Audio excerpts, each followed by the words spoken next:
Konon, dahulu kala, wanita yang tak memiliki kuasa dan diperlakukan tidak adil akan meminta bantuan kepada arwah Bonjol dan melakukan sembahyang memberikan persembahan terbaik mereka. Bu Yomji menanyakan apakah Bonjol masih ada. Sens pun berpindah kepada Womio yang sedang menyantap makanan dengan gembira karena ia telah tidur lelap. Ia akan memperkenalkan seseorang kepada paman sebagai pengawalnya. Ia meminta bantuan paman untuk menyiapkan perabotan dan barang-barang yang dibutuhkannya. Paman pun merasa curiga. Dan benar, yang dikenalkan kepada paman adalah Van. Dan ketika Van memasuki mobil, ia langsung duduk di kursi belakang. Itu membuat Miho sangat kesal karena ia harus menyetir. Setibanya di sekolah, kepala sekolah menyambut Mio yang keluar dari pintu sopir dan disusul oleh Van yang keluar dari pintu penumpang. Mio meminta izin kepada kepala sekolah agar Van dapat masuk sebagai pengawalnya. Mio meminta Van untuk menunggu di ruangannya. Ia mulai mengajar kepada siswanya dan memperkenalkan dirinya. Tetapi Boyomji secara terang-terangan membolos di hadapannya.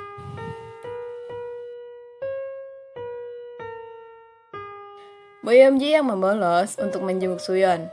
Ia menenangkan Suyon yang sedang depresi karena kekerasan yang dilakukan oleh pacarnya. Yomji menyuruhnya putus, tapi ketika ia mencari bukti kekerasan pacarnya, Suyon ketahuan hingga ia pun dipukuli.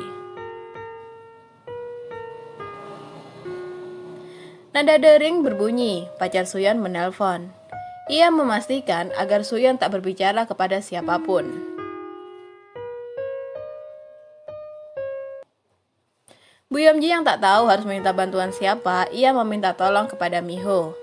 Tapi, Miho mengabaikannya dan menyuruhnya untuk lapor kepada polisi.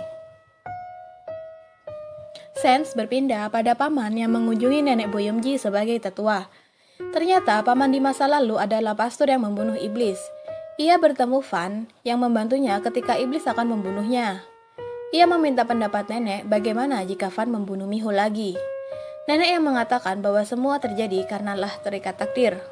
Di malamnya, Miho meminta paman membukakan koper berisi uang untuk Van. Ia meminta paman untuk mengurusnya. Van memperingati paman untuk pergi jauh dari pulau ini, tapi ia malah kembali. Paman mengatakan bahwa ia memutuskan untuk melindungi Miho dan mempercayai Van. Sens pun berpindah pada Suyon yang semakin depresi karena pacarnya mengirimkan foto yang tak menggunakan busana. Ia mendengar bahwa arwah Bonjol akan menolongnya dalam balas dendam. Ia pun mempercayai arwah Bonjol dan melakukan ritual dengan setulus hati. Ia mempersembahkan raganya sebagai balasan atas bayarannya.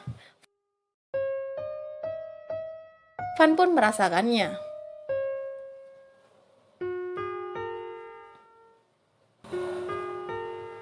Di tempat lain, Miho yang sedang latihan dikejutkan oleh Johan yang tiba-tiba muncul. Paman mengenalkan Johan sebagai keponakannya. Miho dan Johan minum hingga mabuk. Ketika memabuk, Miho hanya menyebutkan nama Van.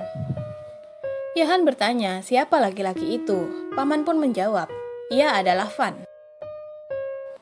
Johan menemui Van karena rasa penasaran. Di pagi harinya, Miho melihat Johan yang sedang berdoa. Ternyata Johan adalah pastor.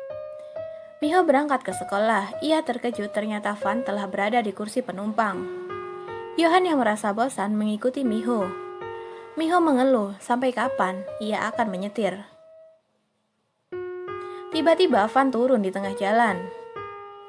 Miho terkejut akan menabrak Boyomji. Boyomji meminta bantuan kepada Miho karena sepertinya temannya telah memanjatkan doa kepada Bonjol dan mulai kerasukan. Ia menceritakan kejadiannya kepada Miho. Miho yang merasa khawatir mengiyakan dan menolongnya. Setibanya di rumah Suyon, Miho menyuruh Yomji pulang. Di tempat lain, Van merasakan iblis. Johan dan Miho menuju kamar Suyon.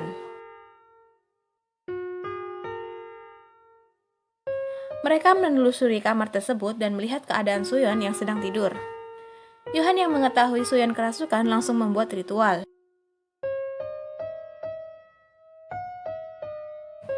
Suyeon kerasukan dan mengamuk, berdiri, mengatakan, "Kena kau." Fan yang merasakan energi iblis. Yohan dan Miho berpindah ke hutan.